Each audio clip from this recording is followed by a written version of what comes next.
tokko ariifatanii dafanii yoom dhufa qofa jedhanii gaafataa turanii amma dhufaasuma jiraa eeggaa qofa jedhaa tursiisee booda dhuma akkasitti inni jiru nyaanni qophaa'ee keessummaa fi hawwanni nyaatan fidanii nyaanni erga dhufee booda nyaadhaa jedhee hin didan taseeraa aannan dhunne amma tulluun ufumallee hin nyaannu jedhanii hin kadhatee hin dadhabe booda erga isaan nyaachuu didanii ejjennoo isaanii erga argee booda baariin gurri guddaa bira gayan bishaanii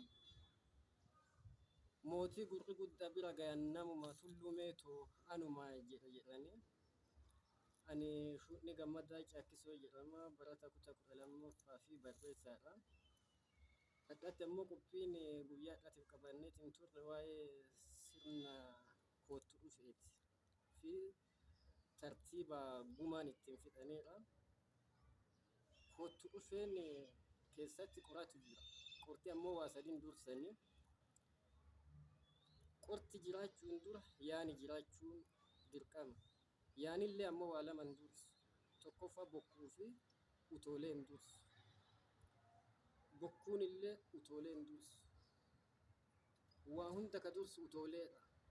Utoolee jechuun akkaataa sirna gadaa Oromootti gadaa shanan Arsii keessattuu gadaa Birmajii, Bahaara, Bultumaa, Roobalee fi Horata gadi diriirseet gadootaaf yookiin bokkootaaf kan gadi diriirseet raabse utooleedha.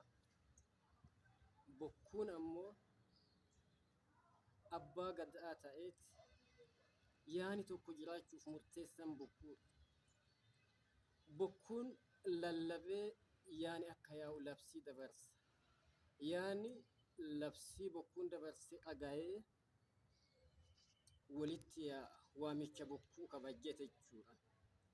Erga yaani yaa'ee booda yaan erga jiraatee qoratu jira. Qorti lama. Qora fiixee fi qora yaa'aa jedhamti. Qora fiixee jechuun akka sirna aadaa Oromootti nama dhaabbataa yaa uummata yaa'u san dursee bakka sanitti ka argamu. Ka uduu inni achiin kaan uummanni sun adda galuu danda'u. Waa hundaafuu murteessaadha. Qora fiixee jechuun. Qora yaa'aa jechuun ammoo isaan adda. Qora yaa'aa jechuun uummatuma dhufe san keessa abbaa fedhan bakka buusa jijjiiruu danda'an. Namni qora yaa'aa ta'eetiin qora yaa'aa keessatti qoru rakkoo wayoo isa mudatti an amma deemaa irraa nama qora bakka buufadhaa jedhee uummata ilteennaa gaafatee fultii fudhatee ka'eet deemuu danda'a. Ka biraa bakka buusaniitiin deeman jechuudha. Achi keessatti ammoo yaani erga jiraate yaani jalqaba erga dhaabbate ammoo waawweetiif ta'uu danda'a. Kana karaa lamaan ilaaluu dandeenya. Tokkoffaa tas rakkoowwan mudate namni wal qabeellee jaarsummaan ta'amuu danda'ama. Yookaan ammoo qarumaayyuu dhaabbannaan yaani jiraachuu danda'a. Yaani jiru kun erga walitti dhufee kaaya fudhata. Durallee wal geera waan ta'eef. Qorti fiixee fi qorti yaa'aa wal dubbisanii koottu jedha qorti fiixee dhufee jedha kun jalaa awwaateeti. Keetti maaltu bule? Kaaya bule. Kaaya bule. Kaaya yaa'a bule. Yaa'u naqatatu bule. Kaaya akkanaan bulte galuu sii galaa jedha. Yaa'ee nagaan sittaa galu. Yookiin ammoo dhugee nagaan sittaa galu. Yookiin oolee nagaan sittaa galu. Waan sadiin tana keessatti akka jirra. Maarree amma naa qixxaayeeraa jedha. Yaani yaa'e. Yoo hundi isaa argamee hin jirre ta'e ijji ilaalteertii jedha. Yoo guutumatti qixxaayee jiraate ammoo naa qixxaayeera jedha. Hin dubbadhamuun bulfadha. Yoo qixxaayee hin jirreen bulfadhallee jechuu danda'a. Yoo guutumatti qixxaayee fi jiraate hin dubbadhaa jedha. Hin dubbadhaa galuu sii galaa ka yaa'e nagaan sittaa galu jedha. Amma kun yoo jiraate badhaadhatu jira. Badhaadha yookiin himannaa jechuudha. Fakkeenyaaf mootummaan naannoo Oromiyaa bakka bu'ummaa juuntaa qaama biyya sochoosaa kana waan himatu yoo ta'e maqaa isaanii bakka buusuun illee rakkoon qabu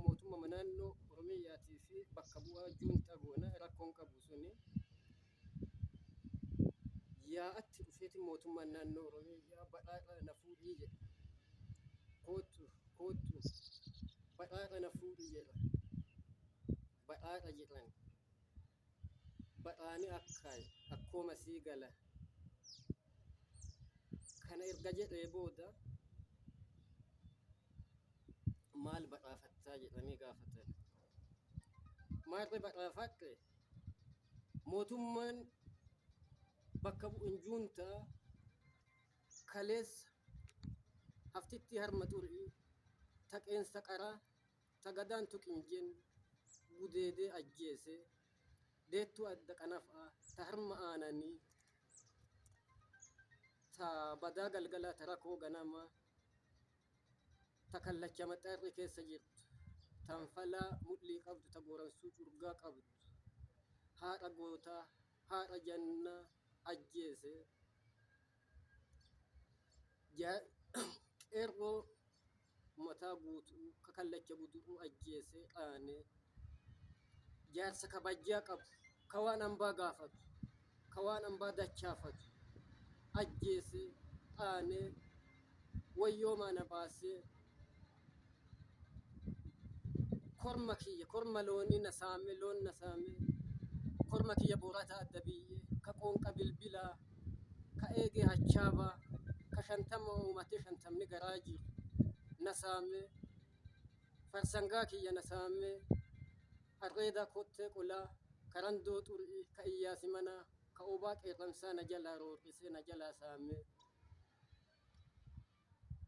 wayyoomaa na baasee nama kiyya namoomaa baasee ajjeesee awwaala na dhoorgee akka golgaa golantaa kaleessa irra taa'ee na buqqisaa ture san gadi dhiisee mukatti galee ka waraanaa na godhe ajjeesee awwaala na dhoorge sitti badhaafadhe dubbadhu jedhe. Kootu badhaafanne akkooma sii gala galuu sii gala yaa'ee nagaan sittaa galu amma badhaafate maal godha asitti amma muramte murtiin seeraan baati muramte qorti seeraan baati muramte dhugaan seeraan baati muramte ambiti wayyooma qabdi muramte ammallee rabbi haa wayyuu muramte badhaafatee jiraa muramte amma eega badhaafate dhugaan itti ergitee muramte itti ergee waamaa fi muramte waamee tooyadhaa fi kennee qorii jedha. Kootu itti ergaa murtichi kiyya jedhe galuu sii gala yaa'ee nagaan sittaa galu amma eenyuun itti erga yaa'uma san keessa nama lamaa ergan jechuudha bakka bu'ummaa juuntaa kanatti nama lamaa maqaa dhaanii kaasanii fakkeenyaaf badhaasoo fi ganamoon haa ta'u ilma ergadhu jedhanii ilma ergadhu eega jedhan ergaa gosaan didanii eebba fudhatanii ka'anii ergamanii fi guyyaa akkanaa kootu abbaa gadhaatu si ergeera jedhanii booda jarri dhaqanii ergaa himan. Mootummaan naannoo Oromiyaa guyyaa beellama himannaa isaatiif fin dhufaa bakkaatti akka ergaa kana dhufuu dideetiin hafuu danda'a. Erganni hafee booda qortii wal dubbisanii hin tooyatanii hin qabanii amma abbaan murtii kenna dhalle muramte kaleessaayyuu rakkadhee itti ergadhee muramte inni diina laalleetii muramte silaa ka itti erguu qabuu miti muramte dhugaan hambaa nama hin dhiiftuuf itti ergee jira muramte amma eega dideetiin jedhe itti naanna'aa muramte haalootiyyaan itti naanna'aa muramte bokkuun itti naanna'aa muramte uduu inni murtii isaa tana bakkaan hin gaatin amma guungumni dhufa uduu murtii ta'e bakkaan hin gaatin guunguma na fuudhu jedhe. Kootu jedha uduu murtii isaa kana irraa raawwatin guunguma ani guungume ka guungume waaqa tanamaa qaaqa jedhanii ani sitti guungume himateera sitti guungume kaleessa yaa kanatti badhaafatee jira sitti guungume itti erganii jiraan sitti guungume akka ergaa san kabajjee dhufuu didee jira sitti guungume amma itti naannaa jedhaa jirta sitti guungume ambiti akkanaan haganatti namatti naannoftu sitti guungume ammallee deebi'anii itti erganii sitti guungume erganii kaniitiin achi booda maal taati ilaallan ani guungume ati laalii kenna sitti guungume muramte kaleessaayyuu ergee jira muramte ergaa kaleessaayyuu wayyooma dhabdee jirti muramte kabajjaa dhabdee jirti muramte amma ergaa kaleessaa kabajjeetiin dhufuu danda'e waan isa ergadhuuf hin qabu sitti bogunguun ammallee ittuma naannaa mallee waan itti ergadhu hin qabu kennee qori jedhe kootu itti naannaa qortichi kiyya si jedhe galuu sii gala dachaase jedhama dachaasan achitti kasii gala dachaasan maarri maaf dachaafte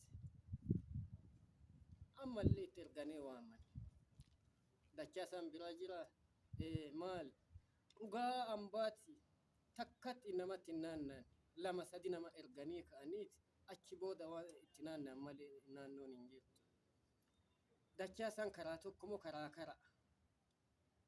kara kamii kenna kam dhogga ka akkanumaan deebanii itti ergan jedhe hin dhogga ka dhugaan ambaa lama sadi deebitee itti ergitu malee itti naannofti jedhe waan ambaa alu ambaa buutee kenne ta isaa sanfudha kootu amma waan dachaasan jedhe haadhoo eega kenneefi maal goone ittuma itti ergan ammallee itti erganii dhufuu dida ammallee beellama itti aanu ammallee murtima isaatitti deebi'a muramte murtiin seeraan baate muramte dhugaan seeraan baate muramte hambiti wayyooma qabdi muramte halangee wayyuu hin didanii muramte halangee abbaa gadaa didee jira muramte amma waan biraa waan godhan hin qabanii muramte ittuma naannayanii muramte naannoma amma isatti muramte abbaan gadaa as jira muramte yaani gosaa qixxaayee jira muramte amma ittuma naannayanii muramte inni diina laalleeti muramte jalaa hin baqadhu muramte ajjeesee hin baqadhu muramte sadi alaakee itti arrifadhe muramte abbaan gadaanaa itti naannayaa muramte qortiin geessiti kennee qori akkasitti itti naannan yoo dhufuu diti booda ammoo akka tasaa ta'e yoo waamicha kana kabajjee dhufuu qabullee rakkoo tasaatiif hafee guyyaa bira dhufuu danda'a guyyaa dhufe kana amma gaafatanii deebi'anii battala dhufeera erganni battala dhufee mootummaan naannoo Oromiyaa wama gaaf durii himate san isa irratti yoo himate dachaafa ambitilleen dachaafa atillee akkasii hin taane si dachaafadheera jedhe innillee lakki anillee waan akkanaa hin goone dachaafadheera waakkadheera jedhe mootummaan juuntaallee booda himata kana amma maal godhan abbaan dhaqqaba abbaa himatan saniin yoo abbaan sun dachaafatee hin jiru ta'e maarree abbaan dhaqqabaa galuu sii gala yaa'in aggaan sitti galu sun jine dachaase jedha abbaan himate kun maal naa amane hin dachaafanne battalaanaan dachaafanne itti yaate yoo dachaafatee hin jirre wanni gaafatan hin jiru itti murtaa'e jechuudha yoo dachaafatee jiraate ammoo ittiin qaqqabanii gaafatan maadhaan waan akkanaa hin goone erganni wakkatti deebanii mootummaa naannoo Oromiyaatiin dhaqqaban si wakkatee jedhanii maarra eegana wakkate waan ambaanaa argi wanni ambaa maal wanni ambaa jilba naa geessa jilban geeffattaa een geeffadha jedha mootummaan naannoo Oromiyaa geettaaf een gaaf jedha mootummaan naannoo bakka bu'aan juuntaa maarra eega jilba geessan amma jilbatti murtaa'e jilbi sansii garagaraa qaba jilba bokkuuti dhumnaan jilbi bokkuu eega jilbaa ciitte qora dabarfadhu jedha mootummaa naannoo Oromiyaatii yaani hin dabarfata yaa'uma keessa nama gara isa dhaanu nama tokko bakka buusa qora dabarfadhu jedhaniin mootummaa bakka bu'aa juuntaaniittiin innillee nama bakka buufata achuma keessa jechuudha innillee erga nama bakka buusee booda qorti mootummaa naannoo Oromiyaa qora mootummaa bakka bu'aa juuntaatiin koottuu jedhee qora waama dhufee jedhee jalaa awwaata Oromootummaan naannoo Oromiyaa bakka bu'aa juuntaa himatee waakkisaniif dhuftee jedhee ni gaafate. Waakkatee gaalee na dabarfatee jennaan waakkisaniif dhufeeraa jedha.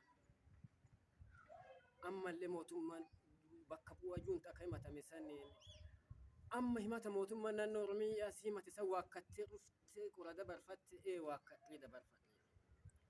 As deebi'ee amma qorti mootummaa naannoo Oromiyaa kun mootummaa naannoo Oromiyaatiin himata ati himatte kunoo mootummaa bakka bu'aan juuntaa si waakkate maal jetta jedhee gaafate. Amma mootummaan naannoo Oromiyaa ofumaa kallattiin mootummaa bakka bu'aa juuntaa san dubbiseeti. Amma himatan si waakkata artaa jedhaan. Waakkata ara jedha. Eentu sirraa baasaa jedhaan. Fixeensa gosaati jedha. Kanarraa baasu.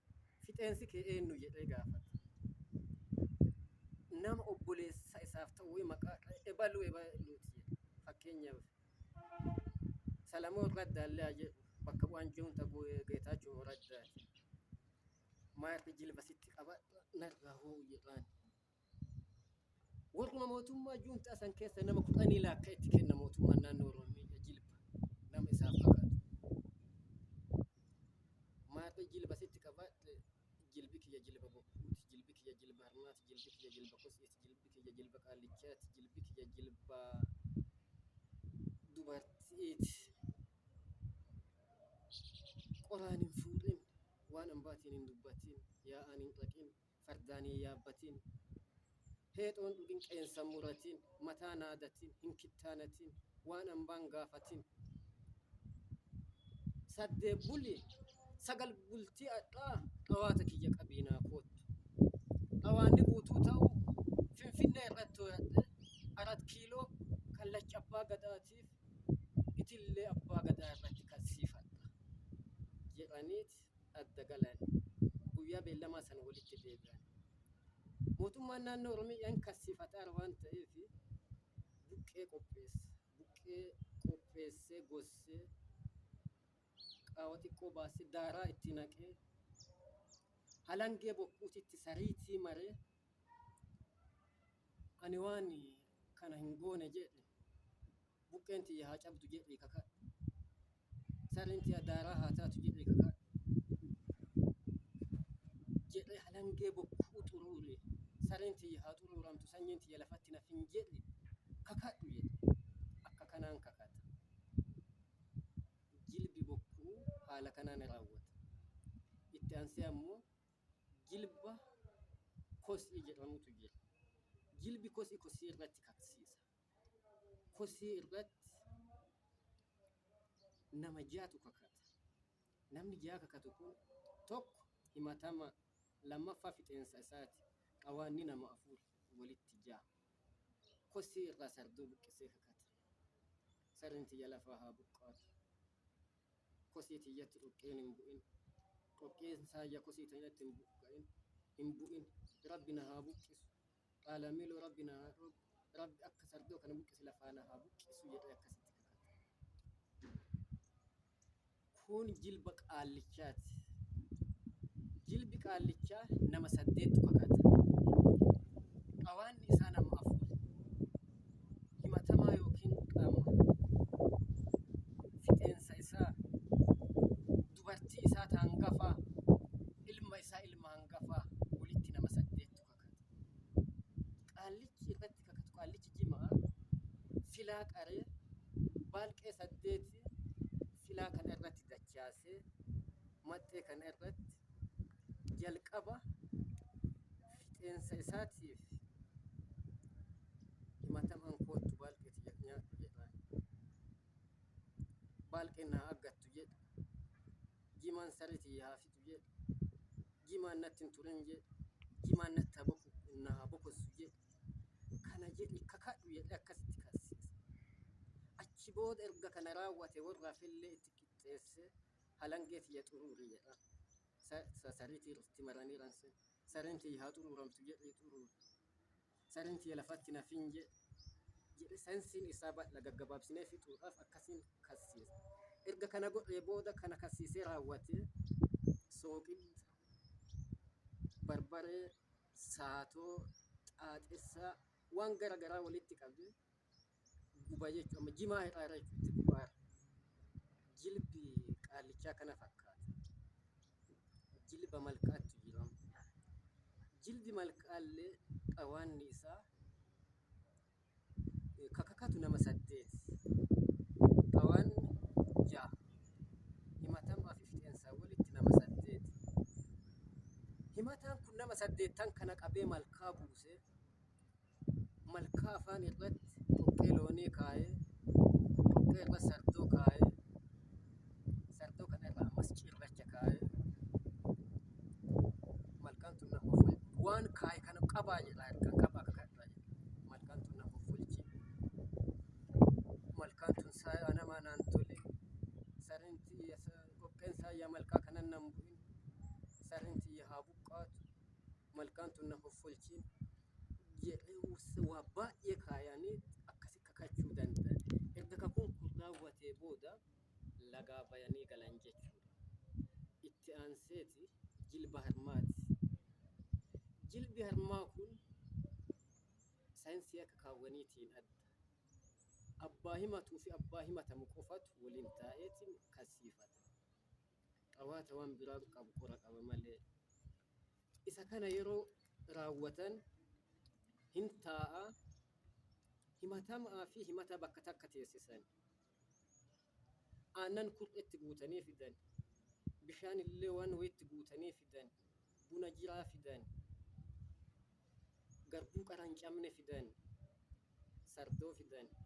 Waan kana wal irra qabee namnichi himatu sun ganaa himatamaa irra kaayee ganaa himataa irra kaayee himatamaan sardootan sanyii kana buna duudaa kan guutuu kan waan kanan hin godhee hin jiru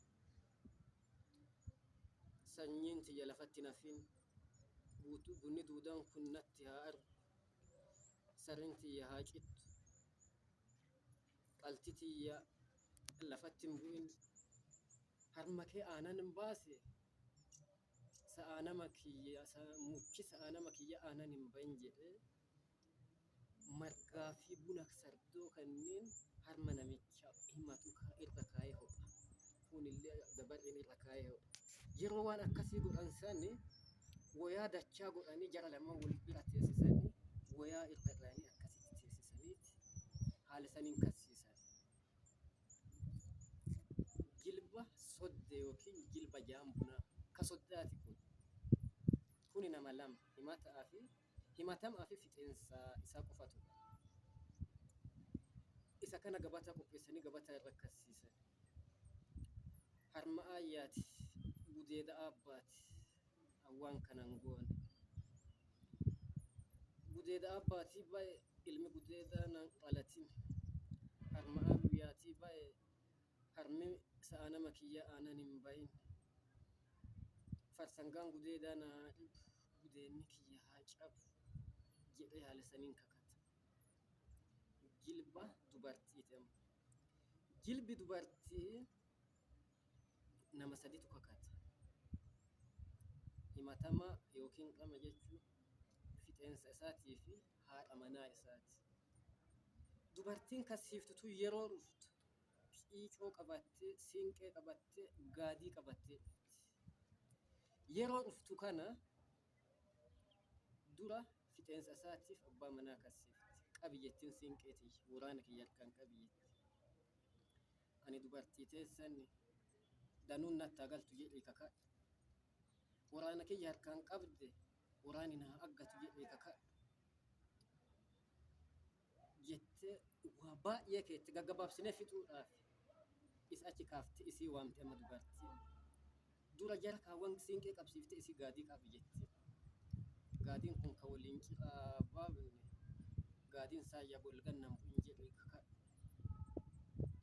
Nu uumaa takkatti uumeen tiyya haa duuddu jedhee kakadha jettee haala saniin kasiifti.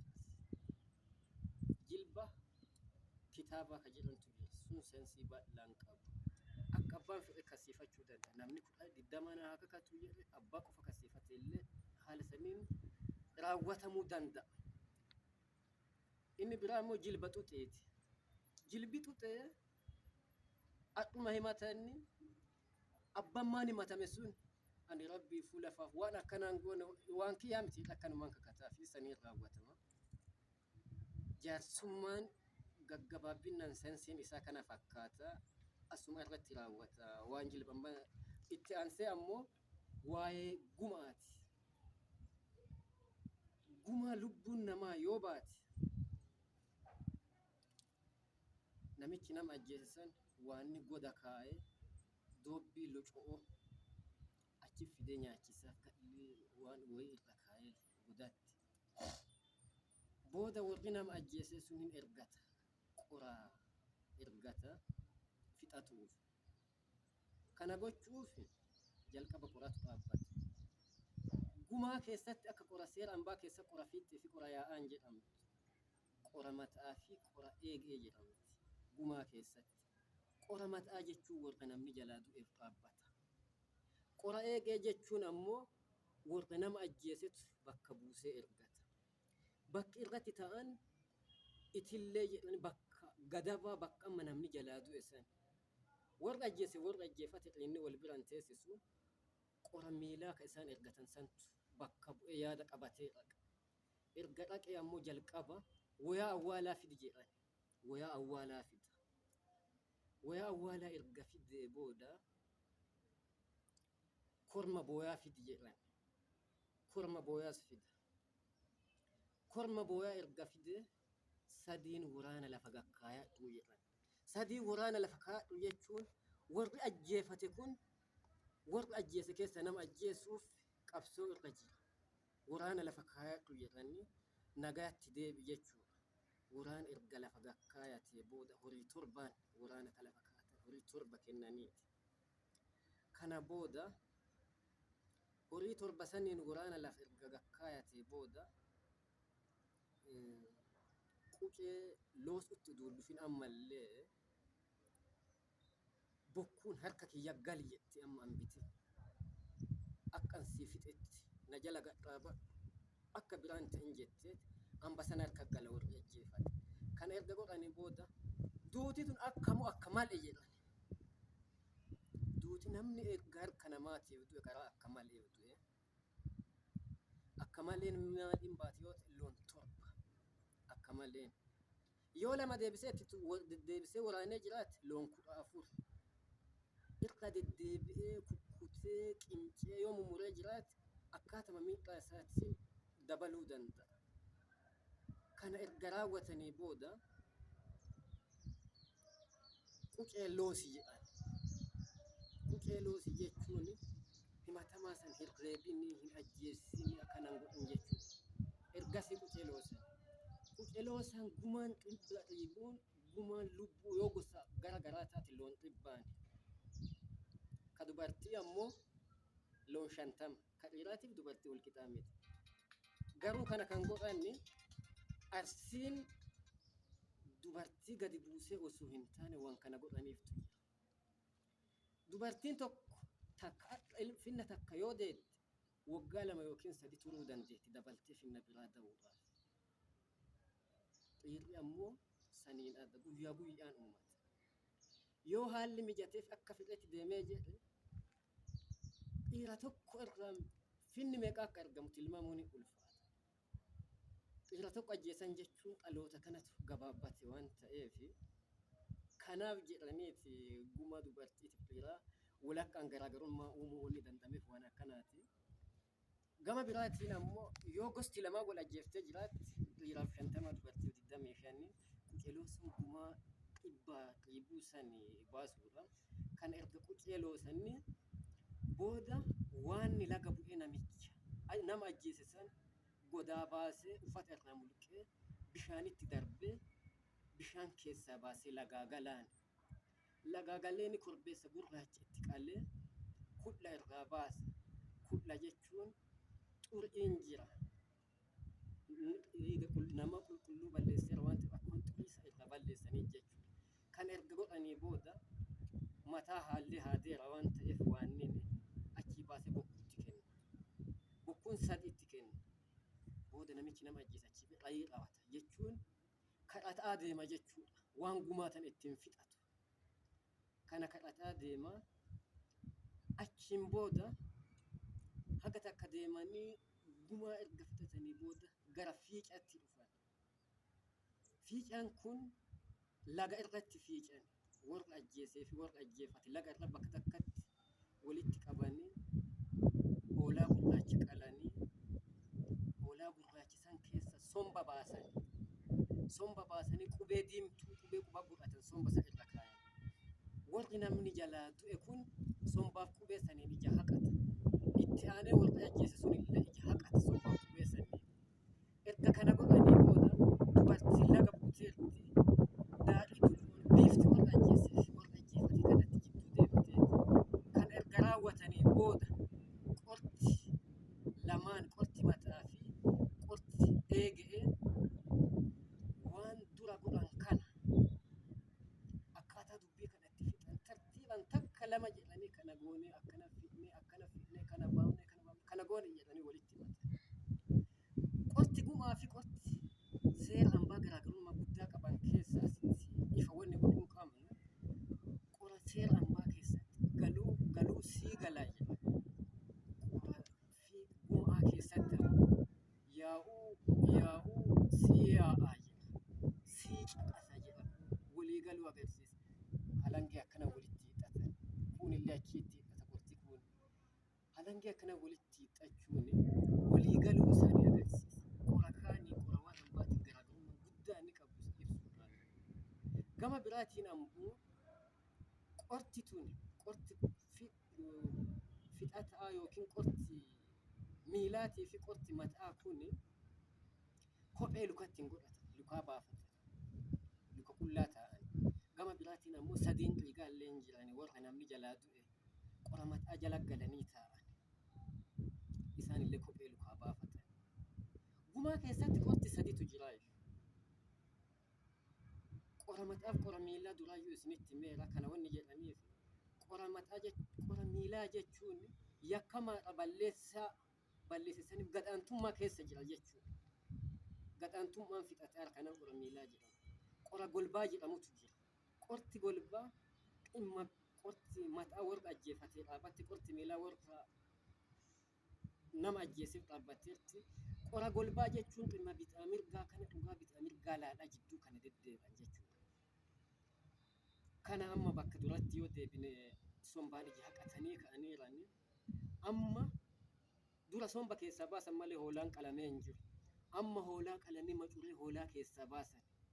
Macuree hoolaa keessaa baasanii garee warra nama ajjeesee keessaa nama 8 warra nama ajjeefate keessaa nama 8 macuree geengoo godhanii macuree kana keessa ol oofan. Yoo macuree kana keessatti ol oofan kan hadduun kiisii nam tokkotti naaf taggam lilmoon baatu wanni qara qabu qulqulleessanii keessaa guuranii macuree kana keessatti walitti aansanii teessanii wayaa dachaa godhanii itti uffisaniiran. Macuree kana keessa ta'anii nagaa wal gaafatan. Hadha araaramaadhaan jechuudha. Nagaa wal gaafatanii salaammata wal fuudhanii achi keessa wal dhungatan. Macuree san keessa dubartiin illee daadhiitti biifaa erga achii ba'anii amma gara qeetti galan. Qee warra ajjeesetti galanaa. Erga qeessanii galanii korma awwaalaa korma qopheessan dhallee bifa haaraan korma qalan kan bifu ittiin bulu. Bassoo qopheessanii harka nyaachisa illee godhan. Harka nyaachisa kana godhanii halkan kan amma mana warra ajjeefate nama ajjeese san bulanii harka nyaachisa kan foon itti mummuranii bassoo kanatti harka walii irra kaan harka walii irraa nyaatan jechuudha. Harka walii irra gadi jedhanii harka walii irraa nyaatanii akkasii achi bulanii bariisaa san abbaa namni jalaa du'e abbaa yoo qabaate wayaa itti uwwisanii yoo haadha qabaate haadhaaf goromsa obsaa kennanii yoo haadha hin qabne haadha manaa yoo qabaate haadha manaatiif kennuu danda'anii goromsa obsaa jechuun horii filatama kan nama gammachiisu horii gaarii ta'e kan nama du'e san laalanii itti obsan jechuudha. Kana kennanii kana erga kaanii booda itti aansanii obboleessa namni jalaa du'eef jibicha kennanii tartiibni gumaallee haala kanaan yeroo waan nun geenyeef gaggabaabsinee ibsine malee wanni Oromoon qabu waan akkanaati saayinsii bal'aa qaba. Yoo Rabbi jedhe kana caalaatti deddeebineeti agarsiisuu dandeenya kana fakkaata jechuudha.